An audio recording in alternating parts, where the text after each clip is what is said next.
Good morning, everyone. Can I have a better response here? Good morning. Thank you. You understand, I am come from an academic field, so I'm used to a class. Understand that. And whatever the scenario be, it's always like taking a session. So that's the reason I was expecting a response like that. So, guys, what we're going to do is, although more of a panel discussion, we're going to have about 5 to 7 minutes, or maybe to the extent of 10 minutes. Each of the speaker are going to share their insights on leadership lessons from family business, which is the topic for the session actually.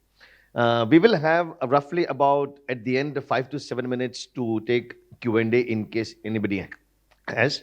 And then after all the three speakers are done, I'll help to get quick summary from that and also put across my point in the context of today's event as well. So leadership lessons coupled with what family office also relates to in family business. Okay. First we'll have Parth going on, and then we'll go on to the order. Okay. Parth, please. Thank you very much. Very good morning to all of you present here. It's a pleasure to be here and to be on the stage interacting with all of you. So my name is Parth Karvat, and I'm the owner and executive director of YUPAA Group of companies. We are an agriculture and import company for fresh fruits. And to give you a little background of what my family business is, my parents started this business back in 1989. Typically, like any other family business or most family business, it was, started with an idea that my father had. And then initially my mother and a small core group, core team of people started implementing his ideas and vision, and it was a small company, and then it grew year after year, and then it started becoming a bigger organization. What we did as we kept on growing is that we always made an effort to professionalize the business, have a team in place, structures and process in place. And then eventually in 2016, we also had a multinational company invest in our company. So we sold equity of our company to a multinational company, a stake of 35%. So since my childhood, I've been seeing the company grow from a owner-driven company to a professional setup, and then eventually also have foreign equity into the company, and then us as a family investing that money as a passive investment as a family wealth. So since the topic for today is leadership lessons, I want to focus on two types of lessons that I have learned and observed in my family business. One is leadership within the organization, and the other is leadership within the family. So what I'm sure all of us have also observed and witnessed this.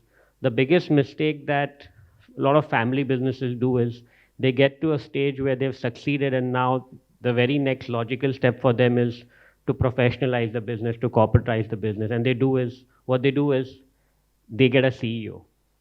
So a guy who's got a lot of experience of people reporting to him is now employed by this family who expects him to report to the family. So they get a guy to do something he's never done before. So then there's a fractured, relationship between a professional and the family. So it's very important to understand what expectations we have from the leadership of the family business.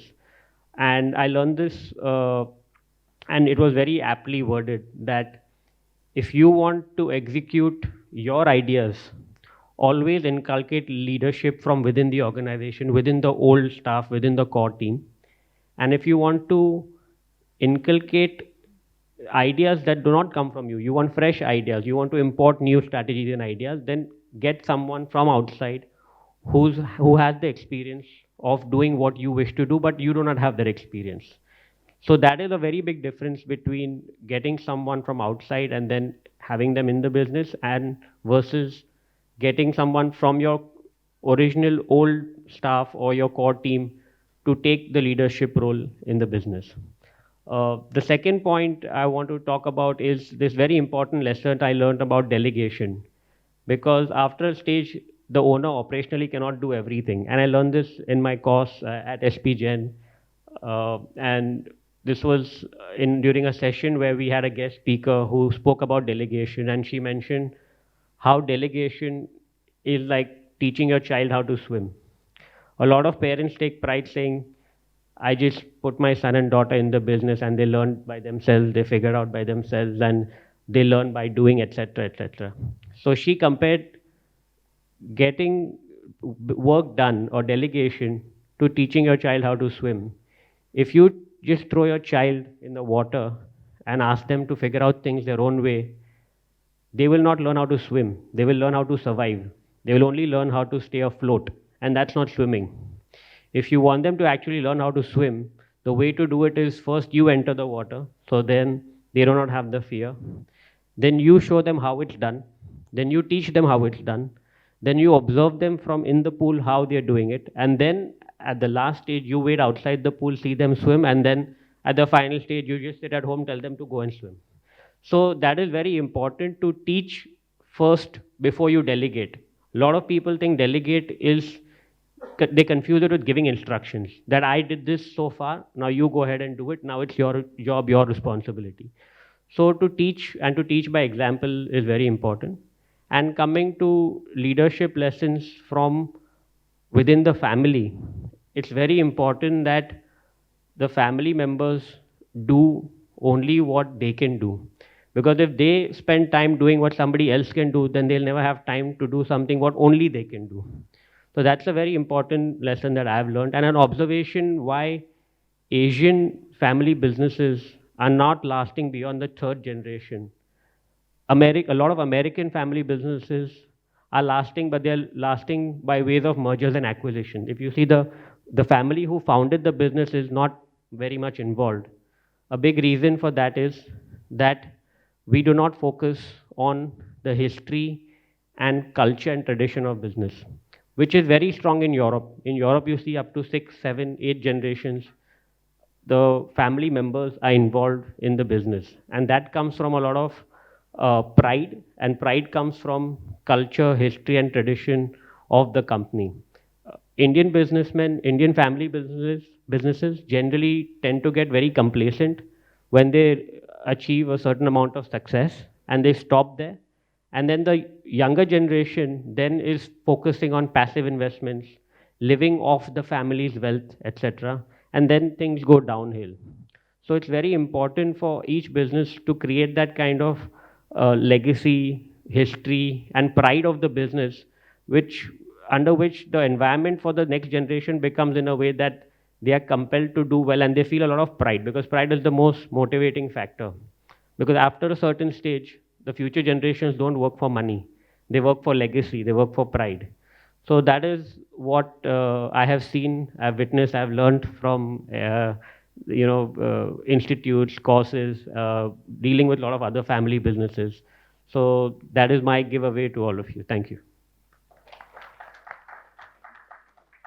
That's wonderful insights, Parth. And I do appreciate the swimming part. It's very interesting because, yeah, many times we think that putting in the water will make that person learn swimming. It's not the case. You have to be with them to be a part of it, and then you actually go through the process. Okay, fantastic, Parth. Super insights, guys. Applaud for him. It's wonderful to share that. Uh, Now we have next is Sabina Bhanpurawala, a traditional family business in the business of making people sleep. Okay, if that's the way to put it. No, wait, it's not here right now. Okay, so what she's going to talk about is she's going to start with her business. And then. Thank you, sir. Of course, in the business of sleep is very, very massive. Let me narrow it down for you. So my name is Sabina, and I'm part of a company called Foam Home, and we are in the business of making mattresses. We do bedding products, we manufacture, we retail. I've had an experience of about 17 years already in the business. So I started rather early, which has been very, very advantageous for me. And I was lucky, I think, to be able to decide that I wanted to do this. And therefore, the 17 years of experience in various things. So into manufacturing, into retailing, into franchising, into imports, exports, and now also into licensing. I'll come back to the licensing part a little later. So about my journey, and I think I'll kind of try to weave in the lessons that I have learned. They're not my individual lessons. They're obviously lessons that I've seen with the way my seniors have led the company. So, when you're kind of fresh out of an MBA school, you have so much energy and you feel like you know it all. You just want to arrive into your business and you want to have that massive revamp that you've been planning for. Um, Luckily, I think we had SP Jain, which was like a lens for us to kind of just go back and rethink that attitude. So when I joined the business, I think the initial years was really in understanding the business. And when I say understanding the business, is not about the processes. It was really understanding what got Foam Home to where it is when I joined it. And I think that's very important. And in fact, that's been a very, very helpful learning for me, because you really need to identify the soul of your company, especially in a family business, because over the years, generations come, ideas come in, but I think what you need to keep and hold on to is that soul, because if it's got you here, it's going to also help you get to the next level. So to identify and understand what the ethos of the company is was one of my first exercises in the company. Having identified that, now if you kind of understand the mattress market in India, it's a very mass market. So you will hear of huge brands like your Sleepwells and your Kurlons and all of that. And Foam Home came from a very different space. We had carved our own niche. We have kind of made our own segment, and that is what we specialize in. Now, had I kind of if I wanted to just kind of go ahead with the trend, I would have diluted, this individuality of Foam Home. So I think as a leader, fortunately, to identify it and to be able to retain and strategize the next move, keeping this in mind, was very important. And that's one lesson that I think I've definitely learned from this. Obviously, the biggest challenge, and like Parth said, is people and a team in a family business. It's very, very challenging. Partly because, of course, there's so much emotions involved when you're in a family business. You don't want to part with the thinking and the culture of your business with somebody from the outside, I think, which is where you dread the external CEO coming in. So it's only wise to have somebody from the inside take these important positions. And of course, you will need new blood. You will need new energy. And in fact, that's more challenging now because, the trick is really to balance your old people, not get them insecure when you're getting in the new people. And this is a very, very delicate situation, but it's a situation we cannot avoid. Especially when you're scaling up, you're moving into new directions, you will need to hire these skill sets from the outside. And then, of course, the paychecks, because what these guys have taken years to get into, you kind of have to hire the new guy at the prevailing rate. And these are definitely relevant issues, but you need to be sensitive. And it's very important to take care of your older team as you imbibe the new team. We have gone through this, and fortunately, a good thing is that my oldest employee is as old as my company. And I think this is common with most family businesses. Our staffs are very, very old. So this is a delicate situation, and I think as a leader, you have to pay attention to this as well. Yes, another thing, again, pretty much is what Parth said, don't get caught up in mundane routine tasks. As a leader, it's your job to plan the journey ahead, not necessarily drive the car yourself. You need to get somebody to do it, watch it, have somebody in place who can supervise it for you, but don't get caught up in that. And a lot of family businesses, we do get caught up into that. I think partly is the lack of confidence that somebody else can do a better job. But again, it's something you need to inculcate, and it's something that you will need. It's inevitable. You will need to kind of have that. And yeah, this is one of my personal favorite skills, and not skills, but it's something that I've learned from my business. In a time like today where everyone's talking about 1,000 crores and scaling up and so many stores and, scale, really everybody's focus is scale. I feel like chase reputation, not scale. Scale will come. It will follow. And I think this is a privilege of family businesses, is because as second or third generations, we are not given companies in hand, we're given reputation in hand. We need to take care of that reputation. You can't dilute it just because you want to be part of this, this whole trend of, making it big and making it large. Of course, do it, but identify your pace. You might dilute it in just trying to match somebody else's pace, but yeah, like move, definitely move. I'm not saying be content, but I'm saying identify your pace and move in that pace without compromising on the core of your business. And of course, don't lose your individuality in the process. What happens is a lot of us in second and third generations, we're always idolizing. We have a mentor, right? And you feel like his way or her way is the right way, is the safe way. And you just kind of directly want to emulate every action. But I feel your individuality is very important if going forward. So for example, when I entered the business, so I call myself as the shrewd member of the family business. And my seniors have been very, very humble, very down to earth, very, very content and very happy with what is going on, which is great. Be content, but that doesn't mean stop. So when I entered the business, I had to kind of not think like them, which is why I call myself the shrewd ones, because I have taken certain hard decisions, certain bitter decisions, but again, in the interest of the company.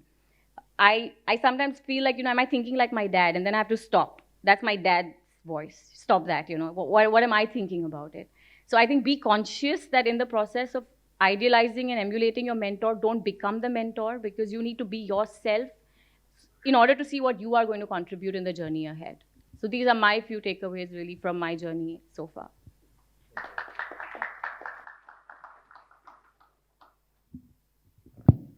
Thanks, Sabina. Wonderful insights. Guys, there's one small thing as perhaps a message that I would like to share with you guys. I always keep telling my younger generation, my students, I keep telling them a very small thing. And that's a ladder. It's a ladder of how things have grown. So a couple of good transactions that you do helps you to build goodwill.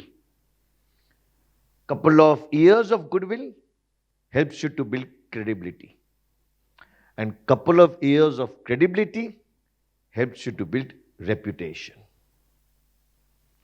Goodwill is when you talk about good about the company. Credibility is when your customers talk good about your company. And reputation is when your competitors talk good about your company. What she mentioned is that the family businesses over a period of time have this legacy who have built this wonderful reputation. It's in your hands. It's in your hands. And so now when you have that reputation, obviously you don't want to go back to credibility and goodwill. You want to go take it further. So take time. Find the right opportunity. Find right time, maybe the right moment, and then perhaps take that leap of faith going into expansion and adding new business, scaling up verticals, etc., etc. Wonderful insight, Sabina. Thank you very much. And we go on, continue talking about it. Guys, we have the next speaker in the line is Jesal Ajmera. Jesal, please. Hello. Wonderful. Thank you. Very good morning to all of you all. My panelists have said such wise words. To begin with, I'd like to thank Equalifi and Mr. Aditya for this opportunity. Thank you. I am Jesal Ajmera. I'm a director at Ajmera Group. I'm into the family business. We are diversified into various verticals. And throwing light upon that, upon leadership in family business, I'd like to point out that diversity is one of our core reasons for success in family business. I've tried to sum up some of my thoughts, if I'm permitted.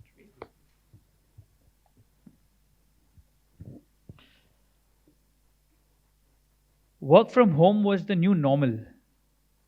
And we also learned words like hybrid working.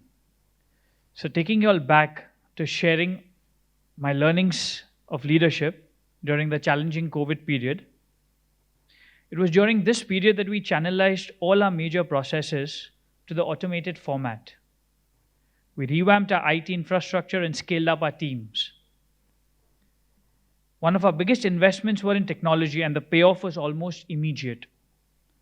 So during this time, in our family, we had an experience of role reversal, wherein we were able to lead into our first generation and how to turn to all the processes in an automated format so that the businesses were not hampered during this period.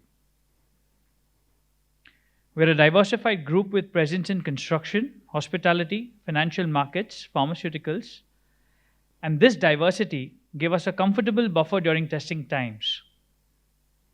When hospitality was at a standstill and people were debating whether to make future homes and offices, Pharma division was busy helping make our country a safe place to live, and the financial market, as in other parts of the world, was working round the clock to ensure the growth engines of our economy have enough fuel to keep running. Well, in this current scenario, that is post-COVID, of course, hospitality is the front runner as people have realized that it's important to have quality time with family and their loved ones.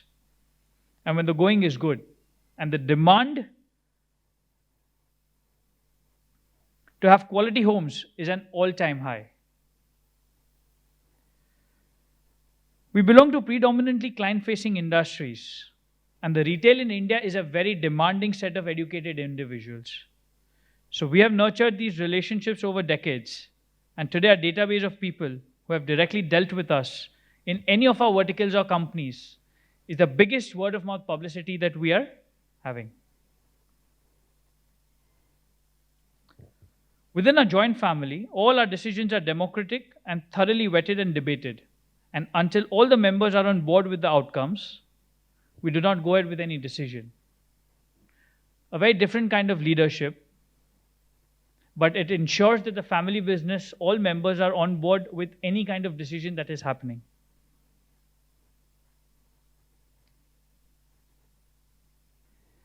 Along with that, I'd like to throw some light on situational leadership.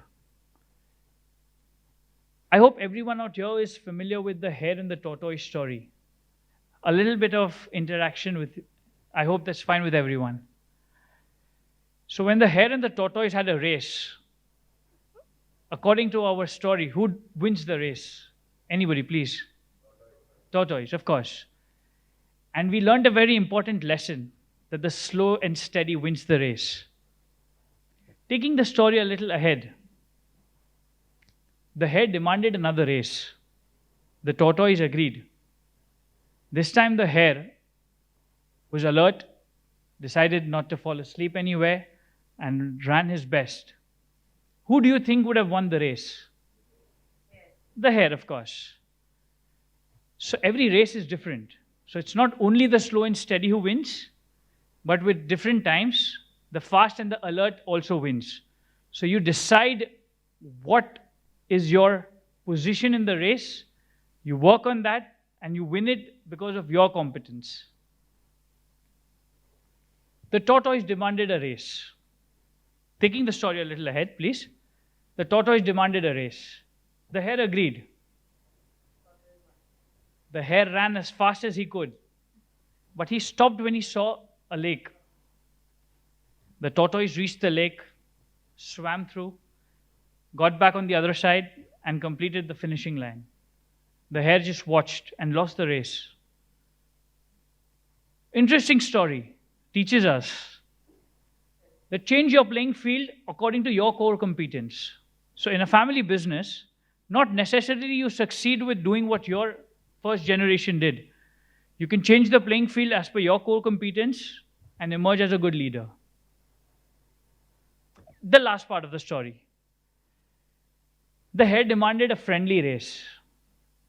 He said, now that we are friends, let's run again. But this time, on the field, I'll carry you on my back. In the water, you carry me on your back. Let's finish it together. And they did that. They won the race together. A very important lesson to learn. Synergize with people who have core competences different from yours. Helps you win faster. So, leadership, according to me, in family business can be taught from diversity. There can be situational leaders. There are role reversals, wherein sometimes the second generation takes up the leadership, and pretty much you can win the game, in my opinion. Thank you.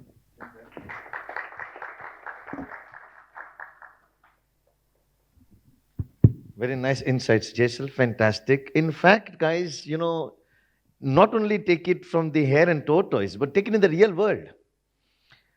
I mean, let me do a show of hands. I hope you guys don't mind I stand up, because that's my natural instinct. Okay. Yeah, I've been a professor, so that's a very natural instinct to me. Guys, just a quick show of hands. How many of you have taken your kids when they were so small, or maybe that small, to any type of mela. Come on, guys. I mean, fantastic, super. How many of you carried them here?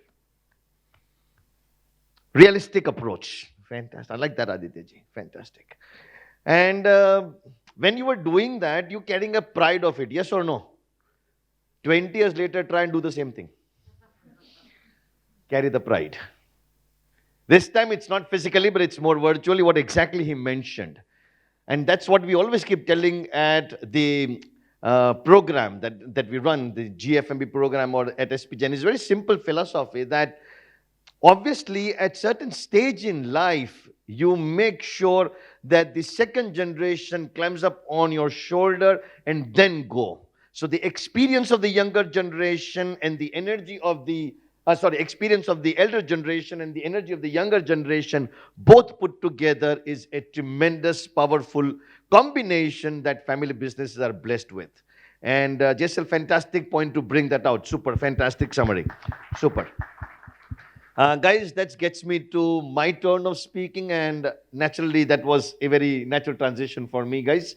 Good morning formally for this my part of the speech. Aditya ji, fantastic event actually to organize this. And when I was talking to him on the phone, he said that it's going back on offline after 2 years, I suppose. Yeah. And yes, guys, trust me, online, whatever you do, whatever magic you try and do online, it's still in that small screen of 17 diagonal inches, doesn't still work. And obviously, you can't see the smiling faces. With every example that you were giving, I was seeing some of people giggling, that lady wonderful. Oh, yeah, makes sense to me like that. Guys, what am I going to talk about? Okay. And why am I going to talk about the leadership lessons from family businesses? And why do I deserve to speak on that? I mean, these wonderful people come with a family business. Well, guys, I'm on the other side of the story. I have the credit of teaching more than 4,500 students over the last 1 decade of family businesses. And that too across India, Kenya, Nepal, Pakistan, UAE. And, guys, interestingly, family business culture has remained same across. I might have mentored more than 1,200 families for their family constitution and stuff like that. So you can say that I've gone through the grind. And that's perhaps the reason why he found me fitting to this occasion. And guys, what are my lessons from that? So let me help you summarize a couple of things, taking clues from these wonderful people. My first lesson. The family business leaders today are not in the process of teaching anything because they perhaps don't know how to teach. But what they know is they can lead by example. And one of the most important things that they lead by example is transgenerational transfer of values and virtues. No, seriously, guys, think about the words. Transgenerational transfer of values and virtues. Let me ask a question, and once again, it's going to be a quick show of hands, but it's going to be quick this time. Okay? How many of you have peons or drivers who have been with you for more than 20 years? I know a couple of people, so I might call them by name.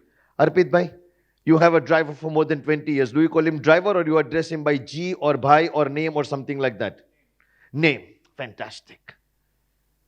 I mean, the father never called him a driver. And so by default, he's not going to do that. I was helping a family business to create a constitution. And the family was concerned that Samish bhai, we want to make sure wealth is preserved, wealth is preserved, wealth is preserved. 10 bar bola hoga. Sorry for the vernacular thing, but it just came out naturally. 10 times he might have told me like that. 20 times. He sent me an email that we want the wealth to be transferred in this format. And I asked him, sir, tell me, how are you going to make sure that the value and the virtue of your family is transferred? So tomorrow, he has 2 kids, the other has 2 kids. And say, for example, something happens and one of the kid becomes physically or mentally challenged and something happens. How are you going to deal with that? Are the other 3 going to support him? Are the other 3 going to take care of him? learn to transfer that. And after that, we changed the constitution. We had first 3 pages running constitution of every year a family event, a family gathering, making sure that there is cross linkage of the sons and the daughters, so that they talk to their uncles, aunts, etc., spend time with them, understand their side of the story. For all the ladies who came married in that family, what was their side of the story, what happened in their family, everything. Become better, learn more, have a holistic understanding of things are. Why? Because going forward, you will be in your dad's position. He took care of the family. You will be in your mother's position, who took care of the social side of the family. Any small event, they were there. Any big event, they were there. Death, they were there. Holiday, they were there. Birthday, they were there. Wedding, they were there. Accident, they were there. They were there. Transfer that. So the transfer of transgeneration from one generation to another generation, guys. Transfer of value and virtues. The foundation. That's one value that I gave a very simple poll right now in the class. See? It's so easy. You understand that? You understand that? I mean, that's true for even Parth or Sabina or even Jesal. I'm sure they will agree with that. That when she mentioned that the first employee is as old as the company. Actually, I had a chance to visit her store. And I came across a lady who was into the sales. And the way she was dealing with another customer, I went to her and said that, you know the customer, that customer has been with us for more than 20 years. You know him. Well, absolutely. I mean, imagine her sales employee, who's a woman, has been there for more than 20 plus years, knows the customer for more than 20 plus years. Imagine the relationship that they come with. Bounding. Foundation, guys. First thing to follow, and this is not limited to only family businesses. This is for every individual. You have kids in the family, you have taken them for a bicycle ride, you have taken them to swimming, you've done everything. Please transfer the wonderful values and virtues that we are born with to the next generation. To the next generation. And that is something that's the most significant thing that we can do. I mean, guys, you know what? Transferring wealth does make sense. But in the current era, I mean, you're talking about family office student wealth and everything. Everybody agree with it, okay? But you also have the other side of it. 100 crore can be transferred, but 100 crore can be blown off in 1 second. Yes or no? Right? I mean, the world has seen all those things as well. Okay? At one point of time where crypto was, where it is. No. I have a son who turns 21 next year.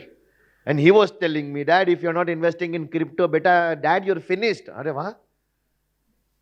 I invested when he told me. And now I'm telling him, beta, we are finished.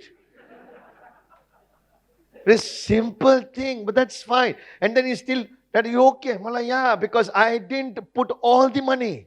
I only kept that much money by which I can sleep at night. If it goes away, simple. And he said, so that don't put eggs all in the same basket, etc. You start learning investment. Transfer the value, guys.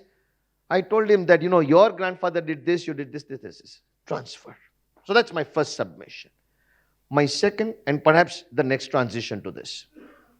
Once you have a family constitution in place, it makes sense to create a good family trust, which would lead to the development of a family office. And more importantly, guys, I agree with Parth, Sabina and Jesal that the fruits of family office should not be immediately given to these people on the hand. Oh, returns. We had wonderful friends showing 15-17% return. I mean, yeah, wow, wonderful. No. There was an interesting anecdote. There's one of our students. He's in Pune. And they are in the business of construction. So the grandfather had a philosophy that we will make sure that none of our second generation, grandfather, his sons or daughters, will never have any passive income. So they used to have real estate, which they put it on rent. and the money that used to come from the rent was given on charity. Now the third generation, who is our student, also joined. He also is in construction, I'm in the same family business. He also had some property. He put it on rent. He goes to his father, Dad, now we've got property on rent and I would like to, can I get the money from the rent? His father is telling, my father did not allow me. So now you will also not be allowed. We will take this money and now we developed a Goshala. You understand Goshala? Yeah, cow shed. And today that Goshala has 1,000 cows. They have a huge family that's taking care of it. The proceeds from that is given for those purposes. He said, your job is to work, make money, grow for yourself, do new projects and continue. Business income is what's going to matter to you. A downtime comes, bad time comes, we'll look into that passive income little later. Right now, your job is this. Guys, understand. Now that corpus that was created, I'm talking about real estate, but that corpus can be mutual funds, that could be stock, it could be any other form of investment, AIF, etc., mutual funds, startup investments. But if the proceeds from the family office go straight to the family or the second generation, they may end up being, I'm not sure, it's not applicable to everybody, but they may end up being a little lazy, little lethargic. Rather, let that get accumulated. Motivate them to work. And once they are on with it, maybe little later part of the life, that could be used in some other manner also. Right? Anyways, so my point was from family constitution, transit to family trust, from family trust, transit to family office. And that family office perhaps could become a good avenue to do investment with the value system set in through the constitution. Okay, so that's the lesson that I wanted to share from the business leaders of family businesses. I hope you enjoyed these lessons that I've just shared with you.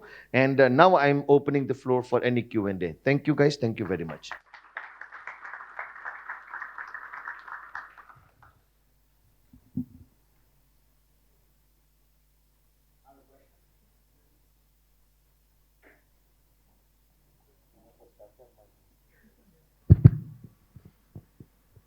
Hi, good morning, everybody here. I'm Deep Nagpal. I represent unlisted assets. I'm a director there. So, insightful session. Thank you, everyone, for sharing your thoughts. I would not want to name the organization which I was part of as a family-run business, but I have a differential thoughts than what you guys populate on the table. So the question is, I will divide it into two halves so that Parth and you can answer. So the question is, how do you want to rank or rate the? Can I be a critic? Is that okay? Yeah, so, how do you want to rank the insecurity, which is populating in the family-run business? Okay. So individually you can answer. Especially, I would want to have an answer with you, Sabina. This question, because there were a couple of thoughts that you mentioned when you were talking. And are the resources business ready? So this is the second part I want you to answer specifically, and then of course anybody can. Are the resources business ready when you emphasized on appraising internal guys to take up a leadership position? Parth, you also mentioned, to take up a leadership position to lead, or rather than hiring a external experienced CEO to manage an ecosystem for a family-run business.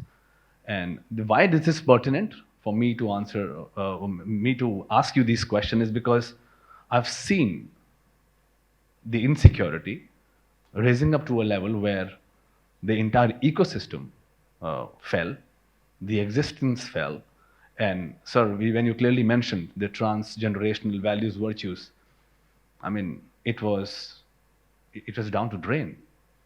I mean, it didn't exist. And then I realized, okay, fine, this is the time to move on. So, thank you. Thanks, Mr. Deep.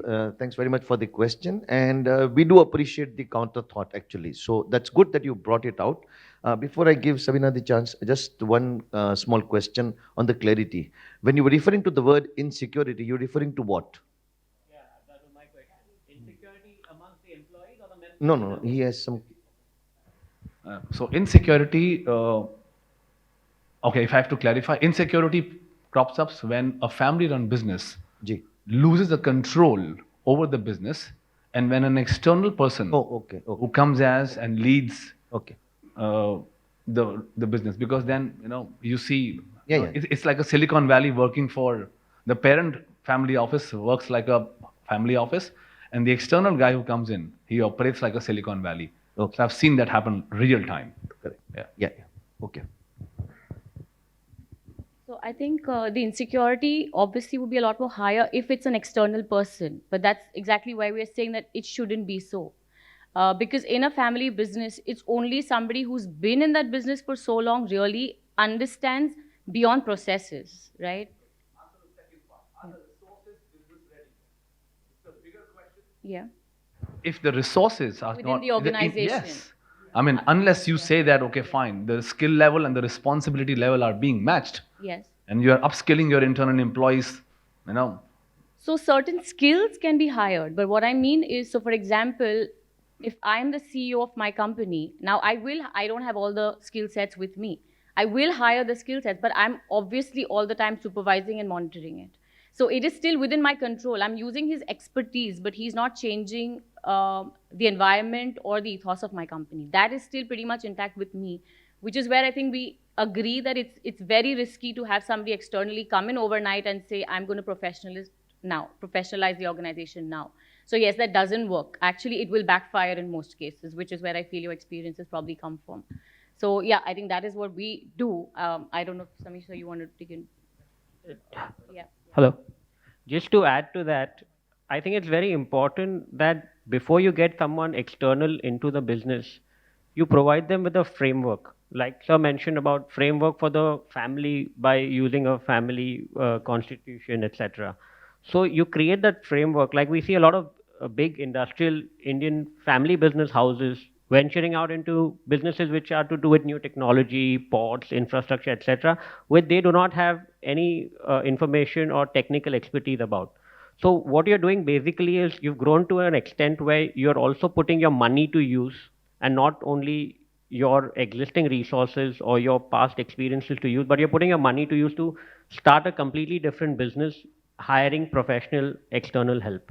So that's when this thing comes of how do you do a new business, but you do it your way. Now you do not know how it's done, but what you can create is this ethical, moral framework which takes your company legacy forward.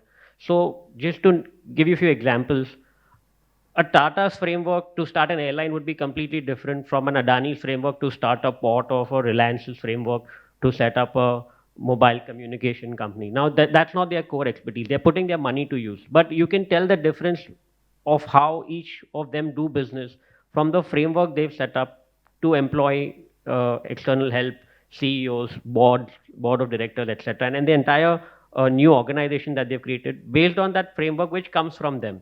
So, like I said, if you want to execute your idea, it's best that you generate leadership within your organization because they understand you, they know your history, they know the culture, tradition, everything. And if you are completely wanting to start something new that you also do not know about, but you want to put your money to use into something which you think is emerging, then you get someone from outside, you give them the framework, tell them this is how we have done business in the past, this is what we do, this is what we don't do, this is our moral compass, and you need to do your best technically in the framework that we're setting for you. in motion with you, man. Thank you. Yeah, yeah. And one last point I forgot to mention, in because there are a lot of people here who are advising family offices, family businesses. So I had a suggestion for a lot of these people who manage families' wealth. It's very important that you make sure that the family's business grows rather than family's passive income growing. So, because I have this experience for the past 6 years where I want to put my passive money to use, and everybody has a lot of suggestions, ideas of how they can get the best return for the money that you're saving. But what a lot of wealth managers or fund managers forget is that when you're talking to a family, they've accumulated that wealth with years and generations of hard work. So it's in your best interest to ensure that you guide them to grow their family business and their family's wealth more than their passive income. Their passive income will come as a byproduct of the growth that they will have in their business. And this came to me, uh, this very interesting insight came to my mind when I was discussing my finances and business, etc., with my PMS fund manager. And he said, you just focus on doing your business and growing your business. Even if you have to give me less money to manage, it's okay, but keep maximum money, keep maximum cash flow in growing your business. Because when your business grows, you have so much expertise of your own business that your own return will beat all other returns that I can provide to you. And when that happens, you'll have more spare cash, which you'll again give me. So ultimately, it's in my long-term advantage that you focus on your business, you have enough liquidity, cash flow, and you make your business grow. Because when your business grows, your saving grows. When your saving grows, the money I manage for you grows. So have that long-term perspective in mind, all the wealth managers. Thank you so much. A big round of applause for all the speakers, everyone. And thank you for shedding the light on leadership lessons. With that, I would request Mr. Ravi Vukkadala to come and felicitate the speakers.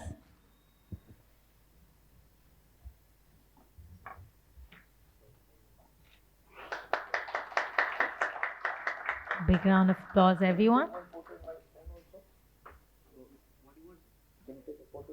Yeah, sure, no problem. Me too.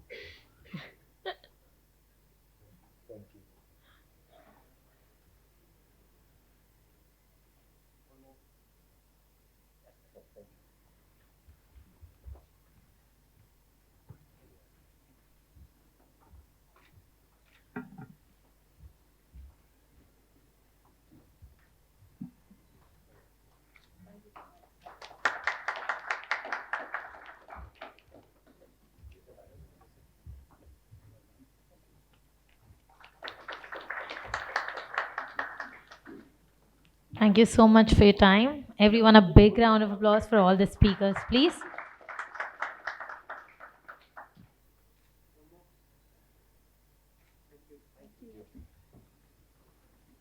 Thank you so much.